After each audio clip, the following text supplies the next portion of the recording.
Hello. Testing. I want to I want to start by saying I'm sorry that I can only see you in this video format. Last time I was so tired that I almost fell asleep in class, and I feel like I was being called by Jesus Christ. This week has been super busy for me. Like I just finished a video interview today and study for a very important business midterm till 4 a.m. And sorry, Professor, even you helped me move the presentation date to Friday, I may still not be able to come to the class. I'm using a video I made last time in the library, so there might be a little bit echo. Doesn't sound very well, but I have no other choice. So sad. Good morning, everyone in this lovely class. I know you might be a little confused about why I'm not showing in class physically. Here's the thing. Our group used to have 4 members, but 2 dropped the class before the midterm, and one joined the other group. And I wait till the last night before the Monday class to get the reply from my unexisting teammate, and which means that I need to finish the whole presentation from zero on my own in just 2 nights. And the reality is I haven't slept for about 36 or maybe 39 hours when this work is done. So I record these videos, and you can consider that I'm doing a remote presentation while I might still sleep on my bed in my dorm. Okay, that's about it, and let's get started.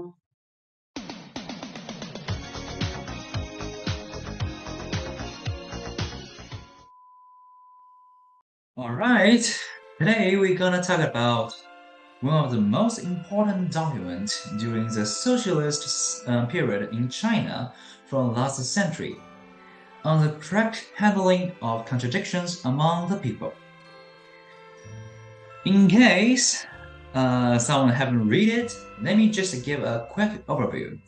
So the first question is, what is this? It was an essay originated in a speech to the Communist Party in February 1957. It was revised and printed in the People's Daily later in the same year. The main point of the speech was to make a distinction between the contradiction among the people and the counter-revolutionary contradiction. The former was to be treated quite differently from the latter. The Mao's policies was to isolate the few and win over the many. The understanding being that the many were basically supportive of the Chinese Communist Party, whereas the few were determined to overthrow the party and create chaos at the behest of the foreign or class enemies.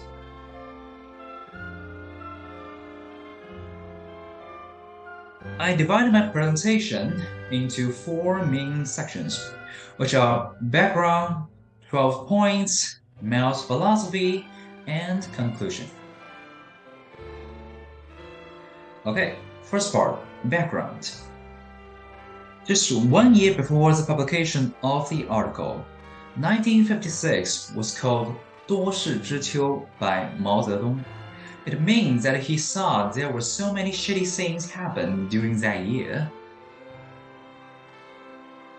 Internationally, in February 1956, during the 20th Congress of the Communist Parties of the Soviet Union, Khrushchev pointed out Stalin's mistake and denied everything about Stalin, then followed by an outbreak of Poland and the Hungary Revolution, which brought a huge negative impact on the international communist movement. Some anti-communist forces took the opportunities to set up the wave of anti-Soviet, anti-Stalin, Lenin, and anti-socialism. As a result, the contradictions of the socialist societies were fully exposed. Mao decided to learn from this event and state that the world is full of contradiction. And in China, domestically, the socialist transformation of ownership of the means of production had just been complete, aka 三大改造 as one of the most important projects in the earliest time of the new China under the leadership of the CCP. It largely determined the speed of how fast China would be recovered from the World War II and the Civil War. But the aggressive advance in economic constructions has not been entirely overcome, which created some conflicts of interest between the people and the government. And due to the poor transportation and the weather conditions, there was shortage of the food, meat, and daily necessities during the autumn and winter times across cities and towns. Plus, there was also some difficulties in getting to schools and finding jobs, which triggers strikes by workers and students. And farmers in the countryside withdrew from the community. Okay, let's come to the second part. 12th point. By considering there are so many Chinese students in our class and people who are very, very fluent in Chinese, almost like native speakers like Professor, I will write down each point with notes in Chinese characteristics, and Chinese characters. And yes, I know there's a lot of points and nobody in my class would pay full attention to the content if I cut them into too much details. So I'm not going to touch it in base and I make things easier for you guys. Just some very general ones, trust me. Okay, so first one. Two types of the contradictions differ in nature. 两类不同性质的矛盾 The main idea of this one is to learn how to distinguish the enemy and the people. The contradiction between ourselves and the enemies are antagonistic contradictions, while the contradiction between the working class and the national bourgeoisie comes under the categories of contradictions among the people. Second, the question of eliminating counter-revolutionary 肃反问题 This one introduced the policies by Mao for eliminating rebellions is we must purge any rebellion and correct any mistakes. 有反必肃，有错必纠. Third, the question of the cooperative transformation of agriculture. This is to solve the contradiction between the socialist industrialization and individual agricultural economy. For example, many contradictions between the state and cooperative and the conflicts among the cooperative need to be solved, mainly relied on addressing the production and distribution issues to dealing with, which is 农业合作化问题. Followed by the fourth, the question of the industrialized and businessman, 工商者问题 in which talks about the capitalism in China to some sort. The handling of the problems of industry and commercial workers is closely related to our handling of the contradiction between the working class and the national bourgeoisie as a contradiction among the people. It should be known that the two sides of the Chinese bourgeoisie still exist. In view of its two-sidedness, it needs to be studied and reformed. Next one. Fifth one. 知识分子问题 The question of the intellectuals is a contradiction among the people. In order to make the vast number of intellectuals serve the cause of the socialist construction, we need to deal with the problem between the intellectuals and young students and between young students and other educators. Next, the question of the minority nationalities. 少数民族问题 To improve the relationship between the Han and minorities nationalities, we must overcome Han chauvinism and local nationalism and promote ethnic unities. Seventh, overall considerations and proper arrangement. 统筹兼顾，适当安排. To solve the problems of contradiction in our countries, we should use the method of giving overall considerations and power arrangement to it. Overall considerations means taking the 600 million population as a starting point, and appropriate arrangement means taking food, disaster, employment, education, intellectuals, ethnic minorities, and other issues into consideration. 100 flowers, 100 school, long-term coexistence, and mutual supervision. 百花齐放，百家争鸣，长期共存，互相监督。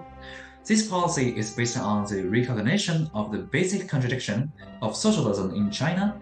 The former emphasized the attitude towards the development of science and art, and the later emphasized the handling of the relationship between the democratic parties and the communist parties of China. Okay, next slide. The question of disturbance created by small number of the people. 关于少数人闹事问题。With regard to disturbance by a small number of people, it is necessary to distinguish the relationship between the intermediate, local, and individual interest and long-term, national, and collective interest. The solution remains unity to criticism and back to unity. Number 10. Can bad things be turned into good things? 坏事能不能变成好事? The result of the struggle between the contradictory and the opposing parties all transferred into each other's under certain conditions. We must learn to look at the problems in an all-round ways, not only on the positive side of things, but also on the negative side. I'm supposed to go into detail here because it covers Mao's definition of what is a success and what is a failure. But the time might not allow me to do that, or maybe professors can help me with this one. Thank you. Next slide. Practicing economy. It is a large-scale ideological practice to carry out socialist construction. However, our country is a poor country, and to deal with these problems of contradiction, we must continue to practice a strict economy. So remember, guys, for the last one who out of the classroom today, please switch off the light. Finally, the last point. China's path to industrialization, 中国工业化道路. Just as Mao spoke in his speech, we must opposite starting one-sided views of development of heavy industry. So it is true that our country economy's construction is centered on the heavy industry now. We must also give full attention to the development of agricultural and light industry. Okay, third part. Mao's philosophy of this work. First view, contradiction exists in the process of everything. The two sides of the contradiction are opposite to and unified, promoting the movement, change, and development of things.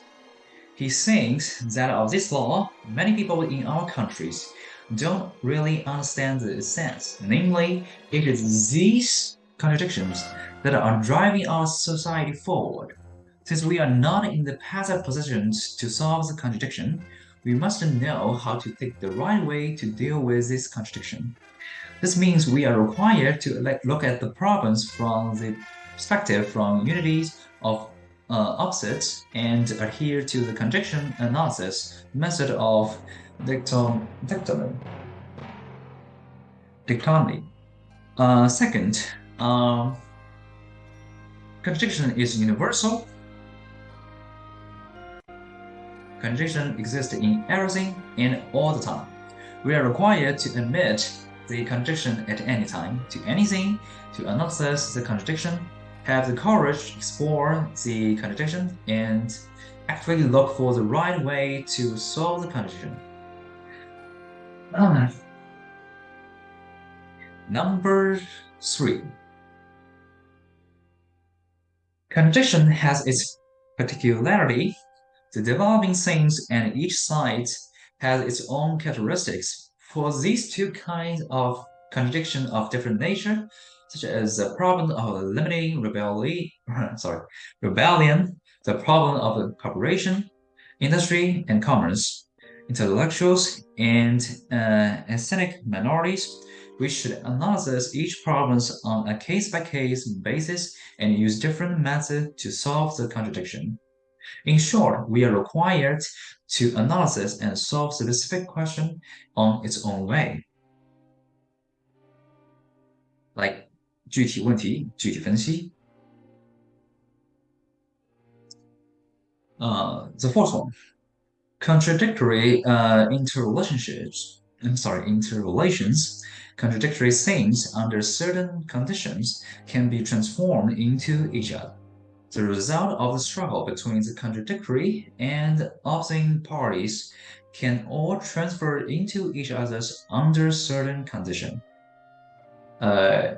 This is kind of complicated, but that's the idea. We must learn how to look at the problem comprehensively, not only to see the positive side of things, but also to see the reverse side. Pay attention to grasp the conditions of the mutual transformation of a different aspect of contradiction. And, all right, recap for today.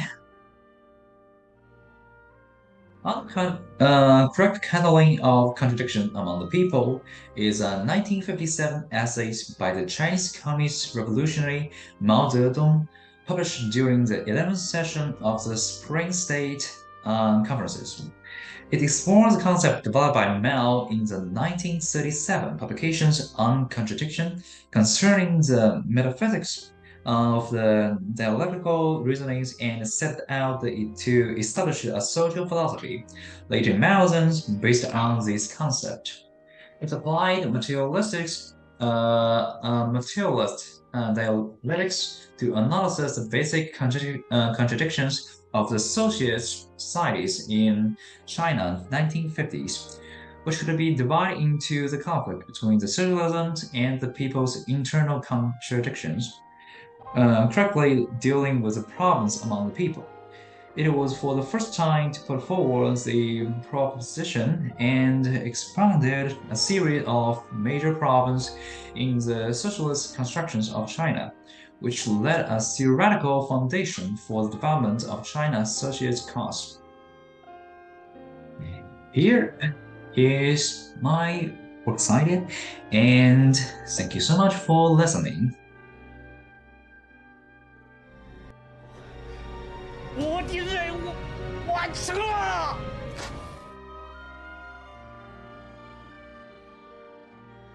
Right. Wait a second. Don't pause the video yet. I have a few things. Few words to say. Hello, Professor. How are you today? You are my only teammate and helper, and please help me with the Q&A section. Really appreciate it. I know there's a lot of content that I didn't cover in this presentation, and truly need your